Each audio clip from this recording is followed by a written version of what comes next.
حضرت بابا عنایت شاہ ولی سرکار حلو کی لاہور۔ آج میں اس وقت لاہور میں موجود ہوں اور آپ کو آج حضرت بابا عنایت شاہ ولی سرکار حلو کی لاہور کا عرس مبارک، جو کہ ہر سال کی طرح 27، 28، 29 اگست کو ہوتا ہے، آج میں آپ دوستوں کو میلہ دکھانے جا رہا ہوں۔ بسم اللہ الرحمن الرحیم۔ السلام علیکم، آپ تمام دوست دیکھ رہے ہیں میرا یوٹیوب چینل پاکستان ٹریولر۔ میرے چینل پر نئے آنے والے تمام دوستوں سے گزارش ہے کہ میرے چینل کو سبسکرائب، لائک اور شیئر کر دیں اور گھنٹی کے بٹن کو بھی دبا دیں تاکہ آنے والی تمام ویڈیو میرے تمام دوستوں تک فوراً پہنچ سکے۔ تو ویڈیو کو شروع کرتے ہیں۔ آج میں لاہور میں اس وقت موجود ہوں، بارش لگی ہوئی ہے اور آج حضرت بابا عنایت حسین شاہ ولی سرکار حلو کا میلہ شروع ہے۔ میلے میں ہر سال کی طرح دور دور سے عقیدت مند شرکت کرنے کے لیے میلے میں موجود ہیں۔ میلہ ہماری ثقافتی پہچان ہے، جہاں پر چھوٹے چھوٹے سٹال، خاص کر جلیبیاں، مٹھائیاں، فلودہ، بچوں کے کھلونے، بچوں کے جھولے، دربار پر قوالی۔ میلے میں بچے، خواتین، مرد بڑی تعداد میں موجود ہیں۔ اب آپ ویڈیو دیکھیں کہ ہماری ثقافت کیسی ہے۔ اگر ویڈیو اچھی لگے تو چینل کو ضرور زیادہ سے زیادہ سبسکرائب، لائک اور شیئر کر دیں۔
120 रुपये स्टॉल वाला गिफ्ट सेट जर्मन वाला पैकेट तीन खिलौने कभी लाल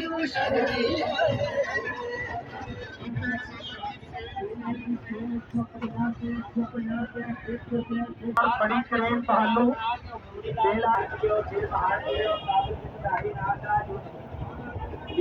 पहचान देखने नाल बड़ा नहीं लगता दवा जवानों कर लो ड्राइयां ले लो दारे निकलो मौजा आगे से आजो भरा जी जेडे भरा नारा का जूस पी रहे ने इन्हों को पुछ लो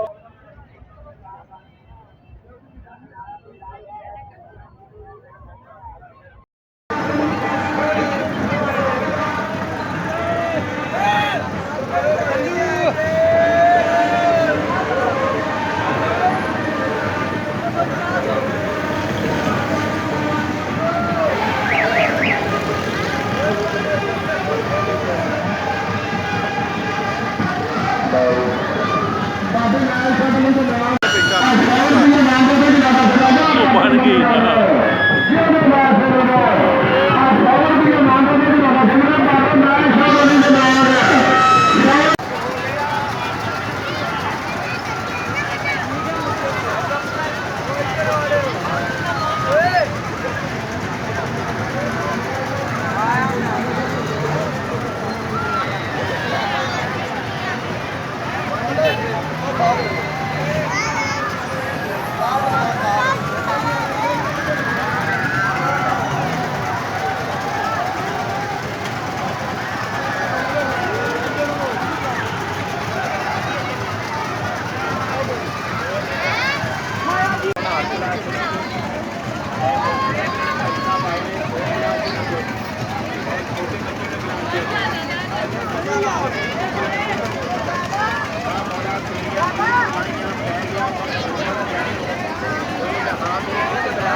ਓਏ ਉਹ ਵੀ ਉੱਥੇ ਹੀ ਖੜਾ ਨਹੀਂ ਨਹੀਂ ਓਏ ਓਏ ਨੇੜੇ ਖੜਾ